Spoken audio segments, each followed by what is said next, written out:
I did not hear a plan as to how we are going to fix this terrible situation. And unfortunately, it's apparent to me that the Republicans still think this is a good idea, that this is a good law. Unfortunately, Republican leadership has utterly failed in their handling of the situation. The governor and the Republican leaders won't say it, but we will. Discrimination is wrong, and it should be illegal. Businesses are heading for the exits. Hoosiers are fearful their neighbors are going to be subject to state-sanctioned discrimination. And to quell those concerns, we must send a strong signal. And that signal is, in Indiana, we do not condone discrimination. We do not tolerate discrimination, and we will not legislate discrimination. You know, this isn't 1993.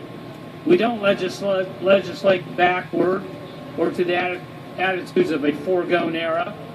Hoosiers rightfully accept us to look to the future. Now, while the Republicans may not have a plan on how to fix this situation, we do. And if Republicans want a fix, there's only one choice, and that is repeal this law. There is a way forward. There is a second chance, and it's a very precious second chance that we have. And we owe it to every Hoosier to get this right. We need to take clear, actionable steps to repair the image of our state. We can't afford to forfeit a single job or to drive out a single talented individual, because there's no compromise when it comes to discrimination. So let's start with a full repeal of RFRA, period. Repeal, repeal, repeal. Now from there, we could take other bold action. Let's add language to the Indiana Civil Rights Act guaranteeing protections for every citizen. By the way, they may not have a plan, we do. We have the language to repeal the bill, and we also have language which would bolster our Indiana Civil Rights Act to cover all individuals in the state of Indiana. You know, everyday Hoosiers have laid their cards on the table. They've made it clear how they feel about this law. They've demanded we take clear, direct action, and we have a responsibility to every Hoosier. Nothing short of repealing this hateful act will accomplish the same. And at this time, I'm going to turn over to Leader Scott Pelaf of the Indiana House. Leader Pelaf. Thank you, and thank you, Leader Lannon, and thank you for everyone gathered here today. They were wrong, and it's time that they admitted they made a horrible mistake. We have a power imbalance here in Indiana, and because of this power imbalance, our leaders have become out of touch, and they no longer understand Hoosiers. The fact is that Hoosiers are extraordinarily tolerant and welcoming, and what I am gratified by is that they are better than their governmental leaders. If there's one thing I hope the rest of the nation sees, it is the voices of protest. It is the voices of dissent. It is the people standing up for their friends and neighbors and their fellow citizens and saying that this is wrong. Because in the end, that is what is going to fix this image problem for Indiana. It's going to be the people of Indiana, the ones that have been misjudged and mischaracterized by the leaders in this very building, who do not represent the hearts and minds of our fellow citizens. I'm gratified that Leader Lannon laid out this plan, because the fact is that we've been embarrassed before the nation. I have people in Northwest Indiana and throughout the entire state. They're saying to me, Scott, today I'm embarrassed to be a Hoosier.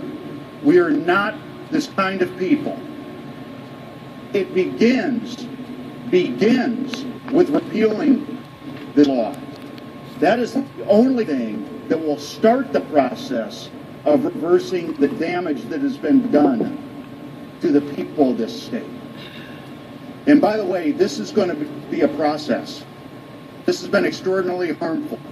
We've had business leaders and some of the biggest business leaders in our state and our nation have said that this is an insufferable course of action. In addition to that, we have to commit to the fact that there can be no rush job. There can be no fig leaf. There can be no Band-Aid for what's transpired here. We're going to have to take real action. It's going to have to be substantive. Repealing the first step, and then we have to send a message to the nation and to the world that not only are we willing to admit our mistakes, but we're willing to demonstrate the tolerance of our fellow citizens that are understood and are a sacred value to the people of this state. With that, we'll be happy to entertain any questions.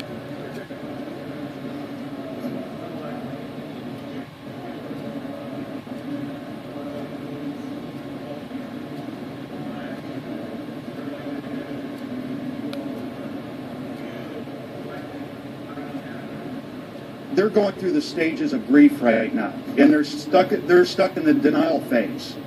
They have no sense of how big of a problem this is. I would submit that those that have served here for a number of years have never seen this kind of conflagration. People are angry, they're upset, and they're insulted. And some sort of patchwork solution isn't going to get it done. Yeah, when you have a bill which is this tainted, this corrupted, there's no fix to it. You just get rid of it. You know, my mother used to tell me, if you bring home a bag of potatoes and you've got a rotten potato in there, you throw it out. You don't let it contaminate the rest of the bag. And I think that's what we have here. And unfortunately, it's our reputation that's being tainted. So no, the way out here, if we're going to send a strong message, and that's why it has to happen.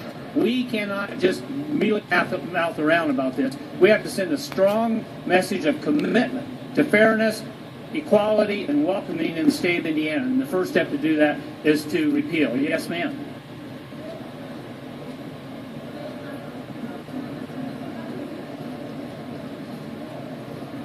Well, I don't know, but the first thing you have to do when you've got a real problem is you have to admit you have a problem.